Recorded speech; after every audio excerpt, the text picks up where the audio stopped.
गब्बर सिंह, अपने आदमियों से कह दो कि अपनी बंदूकें फेंक दें। दुनिया की किसी जेल की दीवार इतनी पक्की नहीं कि गब्बर को 20 साल रोक सके। दोस्तों, 50 साल में दुनिया बदल गई। कई पीढ़ियां इधर से उधर हो गईं। फिल्में देखने और दिखाने के अंदाज बदल गए, लेकिन नहीं बदला तो इस फिल्म को लेकर लोगों का जुनून। 50 साल और करीब 4 महीने बाद भारत की कालजयी cult classic film Sholay 4K resolution और डॉल्बी डिजिटल साउंड के साथ 12 दिसंबर को सिनेमाघरों में रिलीज हुई। तो मुझे भी इस नए वर्जन को सिनेमा के बड़े पर्दे पर देखने का ख्याल तो आया। साथ ही हमने सोचा कि क्यों ना फर्स्ट डे फर्स्ट शो के नज़ारों से आपको भी रूबरू कराते हुए बताएं कि आखिर इस नई रिलीज में क्या क्या नया है।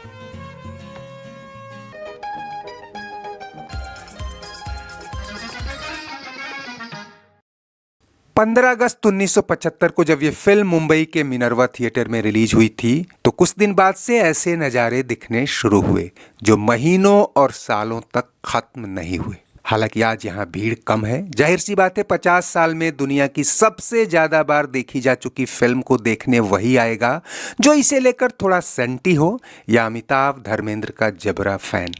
लेकिन हमें टिकट खिड़की पर जन जी या नई पीढ़ी के वो युवा भी नजर आए जिन्होंने शोले का नाम तो बहुत सुना था पर कभी देखा नहीं था। लेकिन वहीं पुरानी पीढ़ी के वो लोग भी थे जिन्होंने उस दौर में शोले की टिकटों के लिए धक्के खाए थे, लेकिन अब मल्टीप्लेक्स की चकमक के बीच उस दौर की यादों को समेटने के लिए इस फिल्म को देखने आए थे।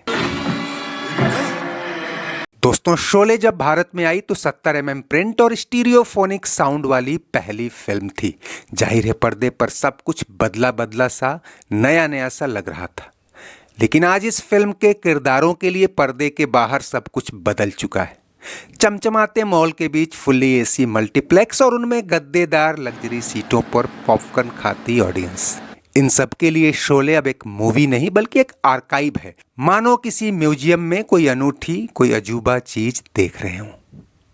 शोले के नए वर्जन को पहली बार बीते जुलाई में जब इटली के बोलोगना में आयोजित एल सिनेमा रेट्रोवाटो फिल्म फेस्टिवल में दिखाया गया, और वो भी थिएटर में नहीं बल्कि ओपन एयर स्क्रीनिंग में, तो वहां हजारों लोगों की भीड़ उमड़ी।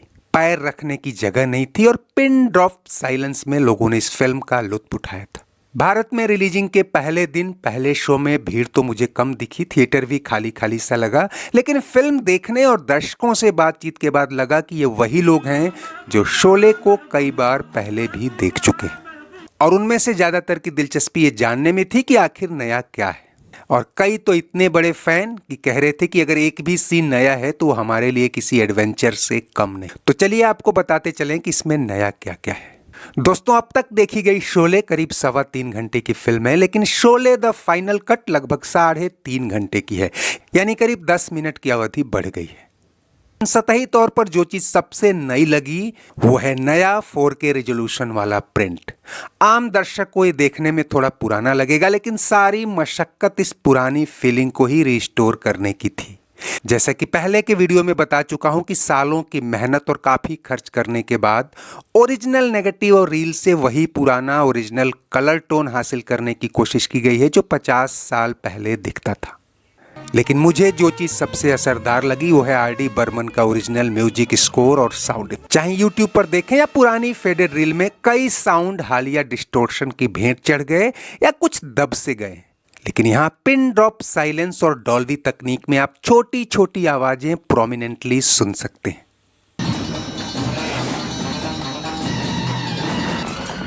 कुछ कुछ सेकंड्स के इंटरमीडिएरी शॉट जिन्हें पहले एडिटिंग में काट दिया गया होगा वो भी रिस्टोर किए लगते हैं, लेकिन शायद वो किसी को पता भी न चले और उनसे कहानी प्रभावित भी नहीं होती। हाँ, फिल्म शुरू होते ही लीड एक्टर धर्मेंद्र को श्रद्धांजलि और साथ ही उन सभी एक्टर्स को याद करना जो इस दुनिया में नहीं है थोड़ा इमोशनल कर जाता है। लेकिन जैसे जैसे कहानी आगे बढ़ती है सबकी आंखें वो सीन ढूंढती हैं जो अब तक दिखाई जाती आ रही शोले में नहीं है।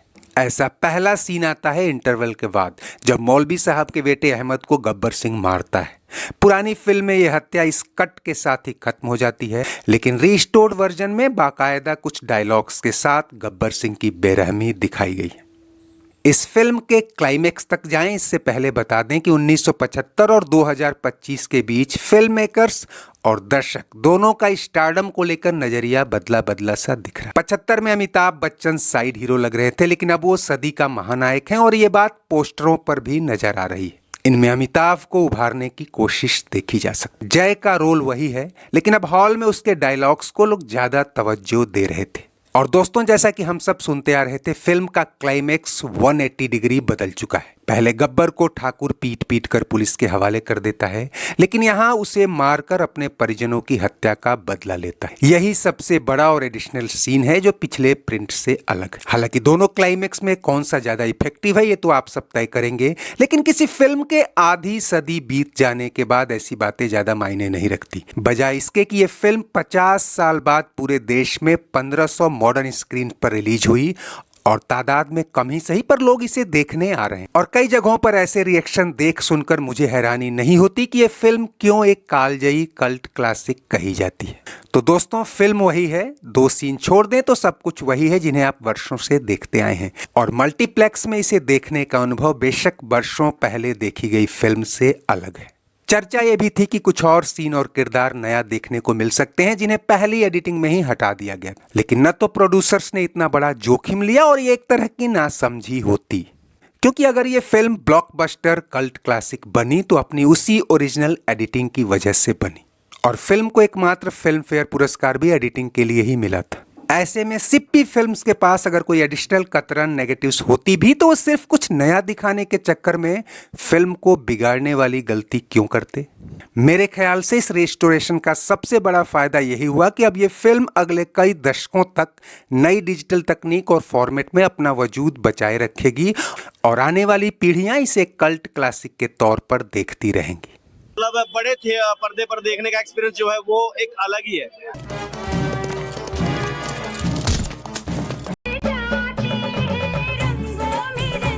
हमने अभी तक ये फिल्में टीवी में देखी है, लेकिन 4K में देखना मतलब ये हमारे लिए एक सुनहरा अवसर था। अपने आदमियों से कह दो कि अपनी बंदूकें फेंक दें। कौन बोला? ये हम बोल रहे। तेरा क्या होगा कालिया? नए वर्जन के बारे में कुछ और अनुभव हैं जो फिर कभी। चलते चलते फिलहाल वीडियो लाइक और शेयर तो कीजिए ही, अगर चैनल सब्सक्राइब नहीं किया है तो प्लीज वो भी करते चलें। कमेंट बॉक्स में आपकी हर राय का स्वागत है। शुक्रिया, नमस्ते, आभार।